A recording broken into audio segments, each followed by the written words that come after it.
Introduce করা হয়েছে।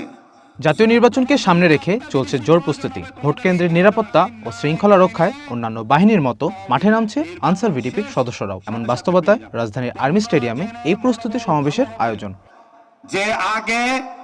এই কর্মী সমাবেশে অংশ নেন বাহিনীটির মহাপরিচালক। বলেন, নির্বাচনের দায়িত্বে কোনো ধরনের উস্কানি বা প্রলোভনের কাছে মাথা নত নয়, বরং জীবনের ঝুঁকি নিয়ে হলেও ব্যালট বাক্স ও মানুষের ভোটের অধিকার রক্ষা করতে হবে। মাটি ও মানুষের জন্য সুষ্ঠু নির্বাচনের জন্য একটাই আদর্শ, সেটা হচ্ছে সকল প্রকার পক্ষ বিপক্ষ সকল কিছুর ঊর্ধ্বে উঠে আপনারা নির্বাচন কমিশন কর্তৃক যে দায়িত্ব অর্পণ করা হয়েছে সেই দায়িত্বকে সকল কিছুর ঊর্ধ্বে রেখে নিরপেক্ষভাবে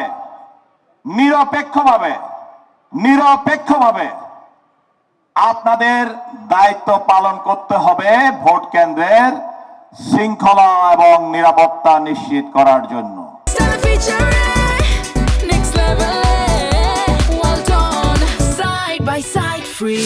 এবারের নির্বাচনে সারা দেশে মোতায়েন করা হচ্ছে 5,56,127 জন আনসার ভিডিপি সদস্য, যার মধ্যে শুধু ঢাকাতেই থাকছেন 27,703 জন। প্রতিটি ভোট কেন্দ্রে 13 জন করে সদস্য থাকবেন নিরাপত্তার দায়িত্বে। সকল প্রিজাইডিং অফিসার এবং ভোট কেন্দ্রের নিরাপত্তা তোমাদের এই 13 জন মিলে অস্ত্র এবং লাঠি সহ মোকাবেলা করতে হবে। তোমরা প্রথম সারির সুরক্ষাকারী দল ভোট কেন্দ্রের, বা তোমরা শেষ দল না। তোমাদের মধ্যে যাদেরকেই আমাদের নির্বাচন সুরক্ষা অ্যাপসে রেজিস্ট্রেশন করা হবে, তারা ভোট কেন্দ্রের যে কোনো অনিয়ম, যে কোনো হুমকি, যে কোনো ধরনের শৃঙ্খলা বহির্ভূত কাজ হওয়ার সাথে সাথেই যে অ্যাপসে যে আপলোডটা দেওয়া হবে, সেই আপলোডের সাথে সাথে মৌমাছির